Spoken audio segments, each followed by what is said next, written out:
Bayangkan, sekitar 8,57% penduduk Indonesia masih hidup di bawah garis kemiskinan. September 2024. Angka ini setara 24 juta orang. Walau banyak faktor struktural yang mempengaruhi, kebiasaan pribadi juga berperan besar. Tanpa disadari, gaya hidup sehari-hari bisa menjerumuskan kita ke dalam keadaan finansial yang sulit.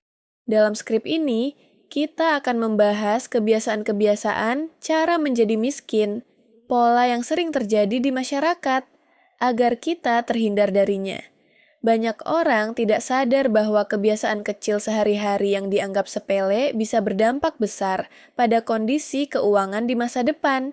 Misalnya, membeli kopi mahal setiap hari mungkin terasa ringan, tetapi jika dihitung setahun, jumlahnya bisa cukup besar untuk menjadi modal usaha kecil. Begitu pula dengan kebiasaan menunda belajar tentang keuangan, perlahan akan menjauhkan kita dari kesempatan untuk membangun aset. Oleh karena itu, kesadaran sejak dini sangat penting agar kita tidak masuk ke lingkaran kemiskinan yang sulit ditembus.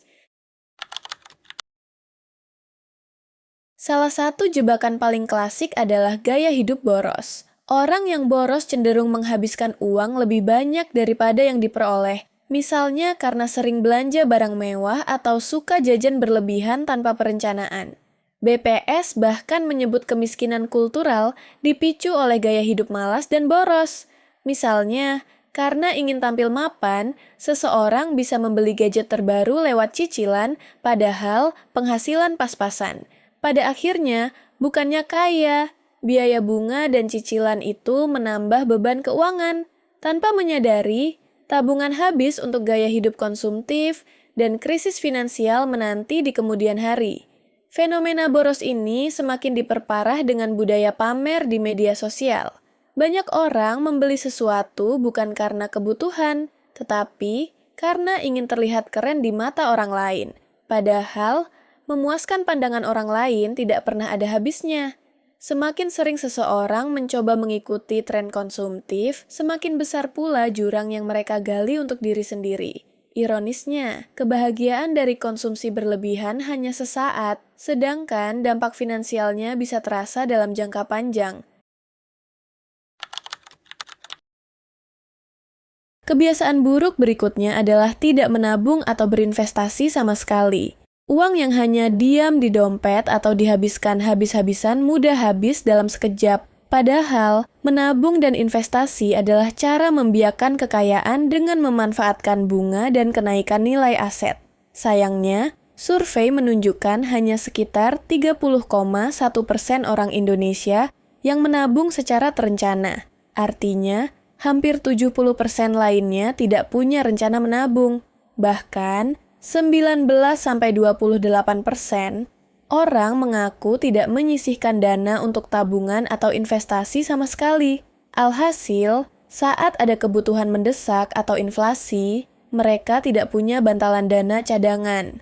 Uang tanpa tumbuh nilainya akan tergerus inflasi, sekalipun inflasi rendah sekitar 1-3% per tahun. Dalam jangka panjang daya beli uang akan menyusut. Jadi, jika tidak mulai mengalokasikan sebagian pendapatan ke tabungan atau investasi, kekayaan sulit terakumulasi. Banyak orang menganggap menabung itu mustahil karena penghasilan pas-pasan. Padahal, masalah utamanya seringkali ada pada pengelolaan. Dengan menyisihkan 5-10% dari pendapatan secara konsisten, siapapun sebenarnya bisa membangun kebiasaan menabung. Investasi pun kini lebih mudah diakses melalui berbagai platform digital. Namun, karena kurangnya pengetahuan dan disiplin, banyak orang memilih menghabiskan uangnya untuk kesenangan sesaat daripada mengamankan masa depan. Itulah mengapa menabung dan berinvestasi harus dipandang sebagai kewajiban, bukan pilihan. Di era teknologi dan persaingan ketat, malas meningkatkan keterampilan. Upskilling juga menjebloskan kita ke jurang kemiskinan. Contohnya, orang yang berpegang pada ilmu lama tanpa belajar hal baru sulit bersaing dalam dunia kerja yang terus berubah. Survei menunjukkan 47% pekerja Indonesia khawatir tidak mampu menjaga keamanan ekonomi mereka karena biaya hidup meningkat dan gaya hidup konsumtif. Kekhawatiran ini mengisyaratkan bahwa dengan dinamika ekonomi sekarang tidak menambah skill membuat peluang pendapatan menipis. Pekerjaan tradisional mulai tergeser oleh otomatisasi sehingga orang yang enggan belajar hal baru akan tertinggal dan sulit mendapat penghasilan lebih. Intinya, jika kita pasif dan tidak mau mengupgrade kemampuan, misal ikut kursus, pelatihan, atau sertifikasi, penghasilan bisa stagnan atau bahkan turun sementara pengeluaran naik, akibatnya kekayaan sulit bertambah. Kenyataannya, dunia kerja modern menuntut kita untuk terus berkembang. Profesi yang dulu dianggap aman kini bisa digantikan teknologi atau otomatisasi. Misalnya, pekerja administrasi yang tidak mempelajari keterampilan digital perlahan akan tergeser. Sebaliknya, mereka yang mau belajar teknologi baru, komunikasi, atau kepemimpinan akan lebih tahan menghadapi tantangan. Jadi, menolak belajar bukan hanya menolak kesempatan, tetapi juga secara tidak langsung mengundang kesulitan finansial di masa depan. Sikap mental juga krusial. Mentalitas korban, selalu menyalahkan orang lain atau keadaan atas nasib finansial, membatasi langkah maju. Contoh pikiran seperti, saya miskin karena nasib, atau tidak ada yang mendukung saya, mencegah kita bertindak. Sikap negatif semacam itu dapat membuat seseorang mudah putus asa dan tidak berupaya mencari solusi. Seperti diceritakan dalam sejumlah artikel, orang yang sulit keluar dari kemiskinan kerap memiliki pola pikir bahwa semua masalah adalah akibat orang lain atau keadaan. Akibatnya, dia pesimis dan tidak percaya diri mengambil tindakan. Padahal, jika berubah menjadi tanggung jawab diri sendiri, banyak pilihan yang bisa diambil. Jadi, jika sering merasa nasib buruk tanpa berusaha memperbaiki situasi, kebiasaan itulah yang justru menjauhkan kita dari peluang perbaikan ekonomi. Mentalitas korban biasanya juga disertai kebiasaan membandingkan diri dengan orang lain secara tidak sehat. Seseorang yang terus-menerus merasa hidupnya tidak adil akan sulit melihat peluang yang ada di sekitarnya. Bukannya mencari solusi, mereka lebih suka mencari alasan. Akhirnya, waktu dan energi terbuang untuk meratapi keadaan daripada digunakan untuk memperbaiki nasib. Mengubah pola pikir ini memang tidak mudah, tetapi sangat penting jika ingin keluar dari jerat kemiskinan. Kebiasaan mengandalkan utang konsumtif, pinjaman untuk gaya hidup, adalah jalan cepat menuju kemiskinan. Misalnya, menggunakan kartu kredit untuk belanja yang sebenarnya belum diperlukan, atau mengambil pinjaman online untuk berfoya-foya. Fenomena ini semakin marak karena fintech mempermudah akses pinjaman tanpa jaminan. Salah satu hasil survei mengungkap bahwa 58% generasi muda menggunakan dana pinjaman daring untuk gaya hidup dan hiburan, bukan untuk kebutuhan produktif. Artinya, lebih dari setengah pengguna kredit daring membelanjakan uang itu untuk hal yang tidak mendatangkan keuntungan jangka panjang. Tanpa disadari, bunga tinggi dan denda keterlambatan bisa melonjak, sehingga utang lama menumpuk menjerat keuangan keluarga.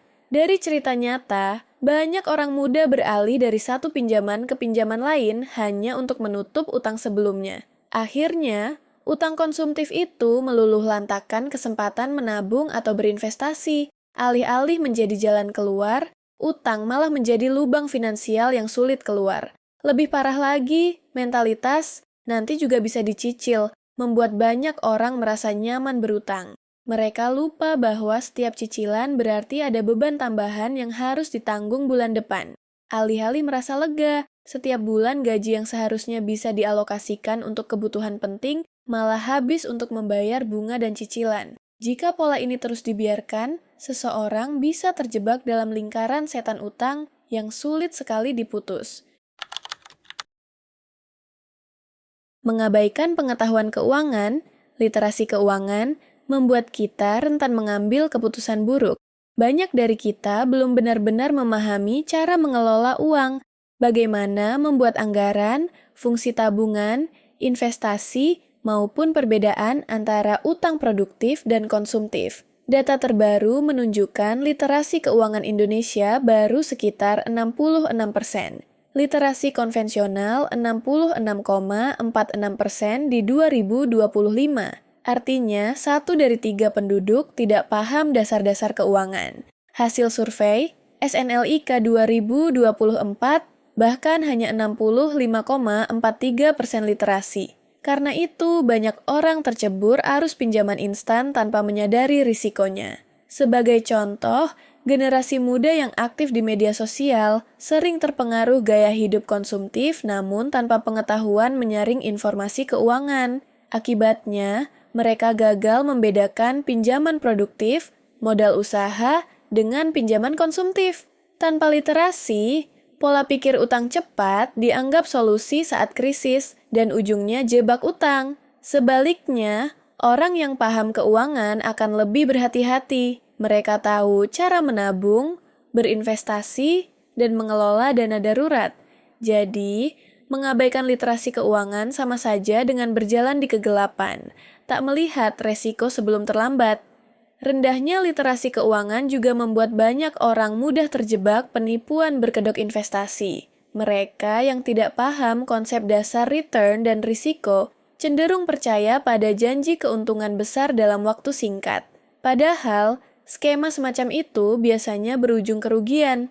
Dengan kata lain, bukan hanya malas belajar yang membuat miskin, tapi juga salah mengambil keputusan karena kurangnya bekal pengetahuan. Itulah mengapa literasi keuangan seharusnya menjadi bagian dari pendidikan sejak dini. Fenomena pura-pura kaya juga kerap membuat orang terjebak masalah finansial.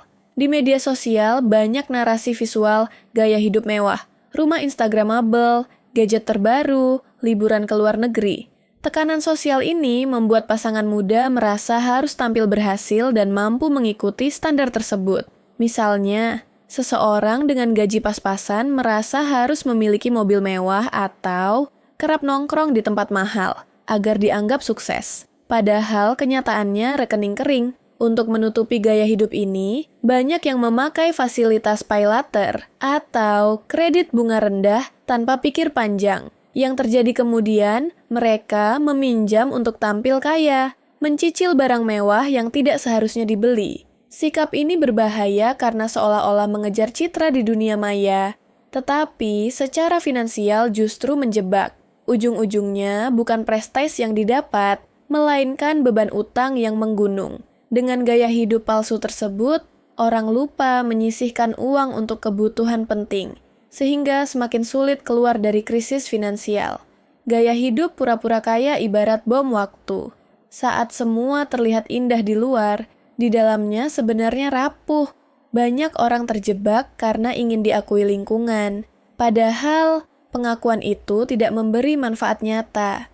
Lebih buruk lagi, tekanan untuk menjaga citra membuat mereka terus mengulangi kesalahan yang sama. Pada akhirnya, bukan hanya dompet yang terkuras, tetapi kesehatan mental juga bisa terganggu akibat tekanan untuk terus terlihat berhasil. Untuk lebih jelas, perhatikan kisah dua tokoh fiksi, Dika dan Sari. Dika, misalnya, bekerja kantoran dan selalu menunda menabung. Gajinya habis untuk nongkrong di kafe kekinian, beli kaos bermerk, dan menonton konser. Dika sering mengeluh, sudah kerja keras tiap hari, kok uangnya nggak pernah cukup ya? Padahal, sebenarnya ia lupa membuat anggaran. Tiap bulan Dika belanja bulanan saja belum tersusun. Begitu gajian, langsung habis untuk hal-hal tidak esensial. Akibatnya, kalau tiba-tiba ada kebutuhan darurat, Dika cuma bisa pasrah karena tabungannya nol. Sementara itu, Sari bermodal cara berpikir, saya tidak bisa. Ia sering menolak tawaran kursus atau sertifikasi, merasa sudah berpendidikan, LH Wong gelar saya S2. Padahal dunia kerja makin kompetitif. Sari juga mudah terpengaruh gaya hidup teman-temannya yang lebih tajir. Demi terlihat sukses, Sari berani mengambil KTA, kredit tanpa agunan, untuk beli pakaian mahal. Saat ditawari investasi sederhana, ia malas mempelajari risikonya. Lama-kelamaan, Sari terperangkap utang bunga tinggi. Setiap terlambat bayar, bunganya menggunung. Ia sering mengeluh keadaan tidak adil, merasa orang lain lebih beruntung. Mentalitas korban ini membuat Sari sulit bangkit. Daripada introspeksi finansial, ia hanya menyalahkan nasib yang kurang baik. Keduanya, Dika dan Sari, punya masalah berbeda tetapi sama-sama berakhir sulit secara finansial. Dika boros dan tidak punya tabungan. Sari takut mengembangkan diri dan terperangkap gaya hidup palsu. Kisah mereka menunjukkan kebiasaan sehari-hari yang tampak sepele, seperti malas upgrade skill atau menuruti gaya hidup konsumtif, dapat menghancurkan stabilitas ekonomi. Kisah ini adalah gambaran nyata banyak orang di sekitar kita. Mereka mungkin tidak menyadari kesalahan yang dilakukan, tetapi akibatnya jelas terlihat. Ada yang selalu mengeluh tentang sulitnya hidup, padahal pengelolaan keuangannya berantakan. Ada pula yang memilih menutup mata dan berpura-pura, semuanya baik-baik saja meskipun dililit utang. Cerita Dika dan Sari menjadi peringatan bahwa setiap keputusan kecil hari ini akan menentukan bagaimana masa depan keuangan kita nanti. Dari contoh di atas, jelaslah bahwa banyak kebiasaan buruk bisa menghantarkan kita menjadi miskin. Agar terhindar, kita harus membalikkan pola pikir tersebut. Beberapa langkah konkret yang bisa dilakukan antara lain. 1. Buat anggaran dan disiplin menabung. Sisihkan sebagian pendapatan untuk tabungan atau investasi sebelum memenuhi keinginan. Wajib belanja tuna dahulu. 2. Investasi dan dana darurat. Mulailah dengan investasi kecil-kecilan agar uang bisa bekerja. Siapkan dana darurat untuk kebutuhan tak terduga. Misalnya minimal 3-6 bulan pengeluaran pokok. 3. Tingkatkan skill dan pendidikan. Sadarilah bahwa dunia kerja terus berubah. Ikuti kursus atau pelatihan bila perlu untuk meningkatkan kemampuan, sehingga penghasilan bisa meningkat. 4. Belajar literasi keuangan. Luangkan waktu mempelajari konsep dasar keuangan pribadi, membuat anggaran, mengelola utang, investasi. Semakin paham, semakin bijak mengambil keputusan. 5. Fokus pada kebutuhan, bukan gengsi. Belanjakan uang untuk kebutuhan yang memberi nilai jangka panjang. Hindari gaya hidup untuk pamer yang malah menimbulkan beban utang. Mulailah langkah kecil hari ini. Keluarkan kebiasaan boros, buka tabungan pertama, dan ubah pola pikir negatif menjadi aktif mencari solusi. Dengan kesadaran dan perubahan bertahap, kita bisa terhindar dari perangkap yang membuat miskin. Jangan biarkan diri terjebak kebiasaan-kebiasaan tadi. Demi masa depan finansial yang lebih baik, ubah kebiasaan buruk menjadi kebiasaan cerdas. Pada akhirnya, menjadi miskin atau kaya bukan hanya soal seberapa besar gaji yang kita dapatkan, tetapi juga seberapa bijak kita mengelola setiap rupiah. Hidup sederhana, penuh perhitungan, dan mau terus belajar adalah kunci agar tidak terjebak. Jadi, mari berhenti mencari alasan dan mulai ambil tindakan nyata untuk mengamankan masa depan finansial kita.